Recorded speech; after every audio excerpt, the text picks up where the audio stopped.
pobreza, afectando mentes y vidas. Antes de empezar tenemos que preguntarnos qué es la pobreza. Según Manuel García en PROADE, la pobreza es una situación o condición que sufre la sociedad que no les permite llenar sus necesidades básicas. Alimentación, vivienda, sanidad, educación.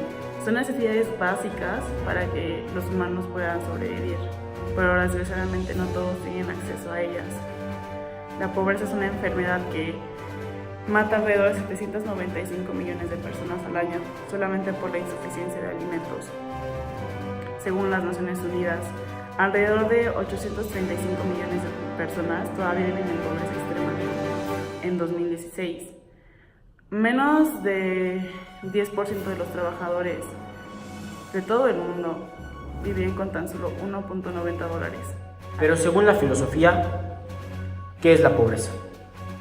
La pobreza ha existido a lo largo de toda nuestra historia, pero cada sociedad, de cada época, ve la pobreza a su manera de pensar. Según Aristóteles, los pobres son aquellos que carecen de lo necesario. Esto quiere decir que los ricos sí tienen lo necesario para vivir bien e incluso cuentan con lo superfluo. Sobre la pobreza sabemos mucho. Lo hemos visto con nuestros propios ojos. Datos, estadísticas, índices, libros, etc.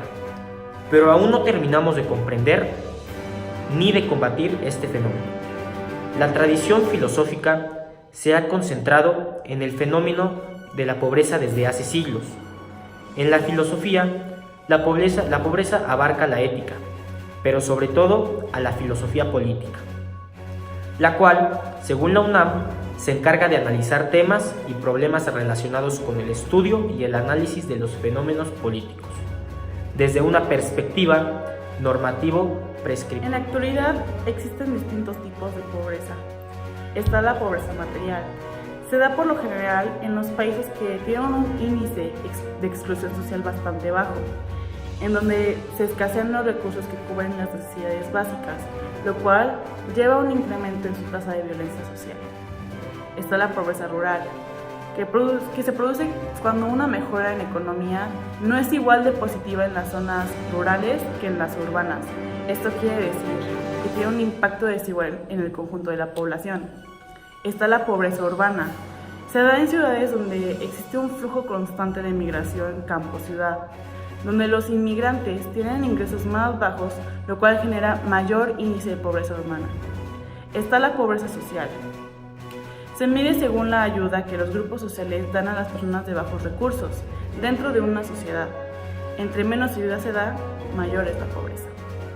Está la pobreza infantil. Se enfoca a la comunidad de los niños, afectados al crecimiento, la salud y el desarrollo cognitivo, emocional y conductual. Está la pobreza relativa y estructural. Se basa en estudios sociológicos y políticos.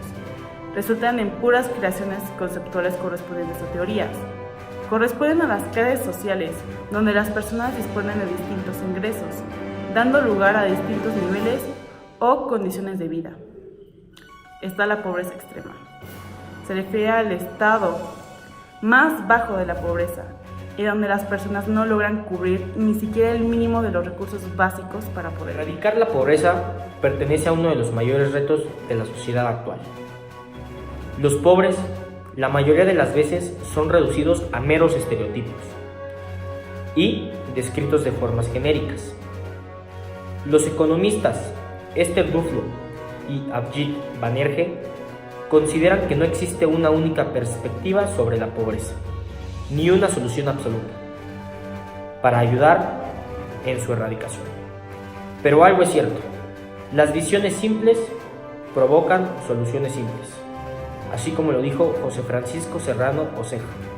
Existen distintos detonantes de la pobreza, como el modelo comercial multinacional, en donde muchas empresas optan por contratar a trabajadores de los países del sur en riesgo de pobreza para abaratar costes y conseguir un beneficio económico mayor mediante la mano de obra barata, la corrupción, cambio climático y desastres naturales, enfermedades y epidemias, crecimiento de la población, discriminación de género y desinterés de los países desarrollados por acabar con la pobreza. la ONG Manos Unidas, consta que en los países en desarrollo sigue habiendo cierta indiferencia a la hora de atajar la pobreza, puesto que la implicación de estos a la hora de atajar el problema no es tan rápida o diligente como debería de serlo.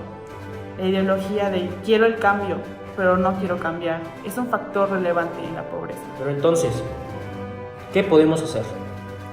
No es pobre el que tiene poco, sino el que mucho desea. Esta frase de Séneca, filósofo de la antigua Roma en el siglo I, entendió que riqueza, pobreza, son términos creados por los humanos y más relacionados con las ambiciones que con la realidad. La pobreza termina cuando sabes que lo que quieres lo obtendrás trabajando duro, admitiendo que tu entorno no es el mejor y que necesita mejorarse. Y mientras tú lo creas, haz que los demás también lo vean. No basta con solo dar ideas, con dejar soluciones al aire. La verdadera solución o avance en el combate contra este problema tan grande no radica en el quiero hacer, sino en el estoy haciendo algo.